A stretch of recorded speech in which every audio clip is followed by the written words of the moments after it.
আসসালামু আলাইকুম। কেমন আছেন সবাই? রংধনু এগ্রো থেকে আমি মোহাম্মদ আবুল হাসান। নতুন এই ভিডিওতে আপনাদের স্বাগতম।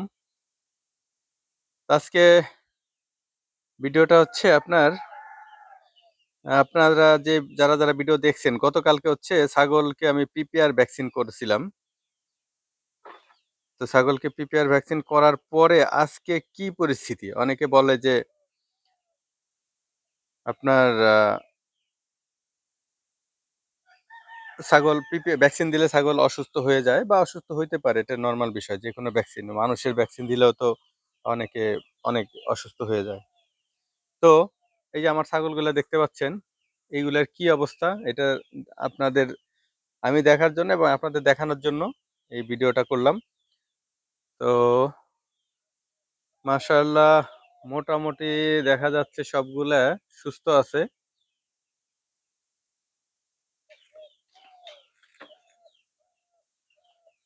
টোটাল আমার আছে ২০ টা ছাগল। আর টোটাল ৫০ টা ছাগলকে গতকালকে ভ্যাকসিন করা হয়েছিল আমাদের এলাকার। তো আমার মতে আমি দেখি একটু ভিতরে যাই। তো এখন এখান থেকে যা দেখতেছি বা ইয়া করতেছি মোটামুটি সব সুস্থ আছে।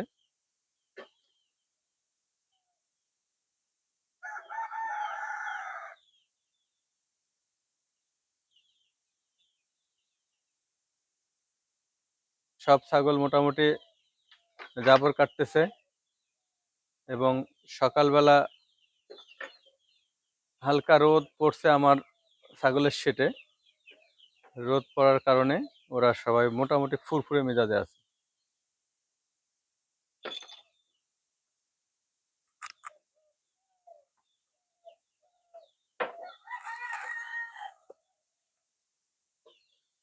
তো আমি একটু ভিতরে যেয়ে দেখি। এই যে আমার একেবারে অরিজিনাল ব্ল্যাক বেঙ্গল পাঠা। এই দুইটা হচ্ছে আমার আমার এইখানেই আমার ফার্মে এসে এদের জন্ম এবং মোটামুটি এখন এই দুটাকে দিয়ে ব্রিডিং করতেছি। আর আমার এই এখানে যে ছাগল আছে,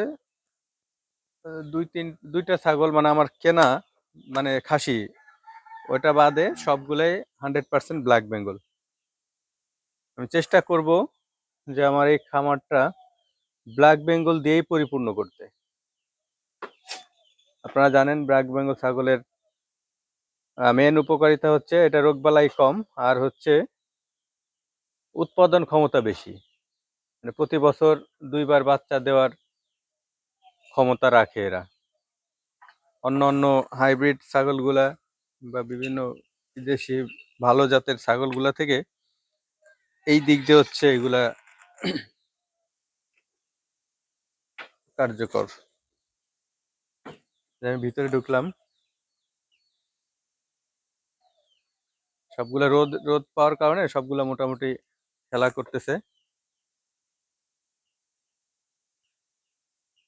আপনারা জানেন যে ওই গাভীন ছাগলকে দেওয়া যায় না, তবে 3 মাস পর্যন্ত দেওয়া যায়। 3 মাস পার হয়ে গেলে ওটাকে না দেওয়া ভালো। তো এই যে এই ছাগলটা হচ্ছে, এই ছাগলটাকে ভ্যাকসিন দেওয়া হয় নাই বা দেয় নাই। এটা বাচ্চা দিবে 1 মাসের মধ্যে ইনশাআল্লাহ। সেজন্য আর এটাকে ভ্যাকসিন দেওয়া হয়নি। এই যে আমার পাঠা দেখাইছিলাম, এই যে একটা পাঠা একেবারে অরিজিনাল ব্ল্যাক বেঙ্গল।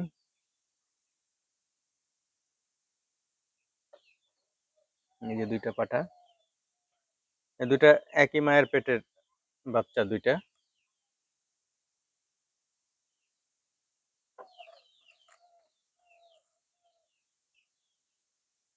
মোটামুটি ছাগলগুলো সুস্থ আছে, কোনো লক্ষণ, অসুস্থতার কোনো লক্ষণ এখন পর্যন্ত দেখতে পাচ্ছি না। এরপরে যখন মাঠে ছেড়ে দিব তখন পরিস্থিতি আরো পর্যবেক্ষণ করব। তারপরে যদি অসুস্থ হয় তাহলে ওটা ট্রিটমেন্ট দিতে হবে। আর অসুস্থ না হলে তো মাশাআল্লাহ ভালো। তবে আশা করি অসুস্থ হবে না আল্লাহর রহমতে। কারণ ছাগলগুলো সব সুস্থ ছিল। অসুস্থ ছাগলকে ভ্যাকসিন দিলে ওটা আরো বেশি অসুস্থ হয়ে যায়, কিন্তু সুস্থ ছাগলকে ভ্যাকসিন দিলে ওটা উম, খারাপ হয় না। তো যাই হোক, এখনো ঘর কিন্তু এখনো পরিষ্কার করা হয় নাই। দেখেন এই ময়লা। সকালবেলা ঠান্ডার মধ্যে যখন ঘাসে কুয়াশা থাকে তখন এগুলাকে ছাড়া হয় না। এগুলোকে ছাড়বো হচ্ছে আপনার 9:30-10টার দিকে এগুলোকে ছাড়বো। ছেড়ে মাঠে ছেড়ে দিব। জানেন তো আমার চারণভূমি আছে। এক পাখি জমিতে এই 20টা ছাগল ছেড়ে দেই। ওরা সারাদিন ওইখানেই খাওয়া-দাওয়া করে, ওইখানে ঘোরাফেরা করে। সন্ধ্যার সময় আবার উঠিয়ে ফেলি। যাই হোক, সকালবেলা আপনাদের এই ভিডিওটা দিলাম। আপনারা ভিডিও দেখে আমাকে কোনো পরামর্শ আমার জন্য কোনো পরামর্শ থাকলে পরামর্শ দিবেন আশা করি। সবাই ভালো থাকেন। আল্লাহ হাফেজ।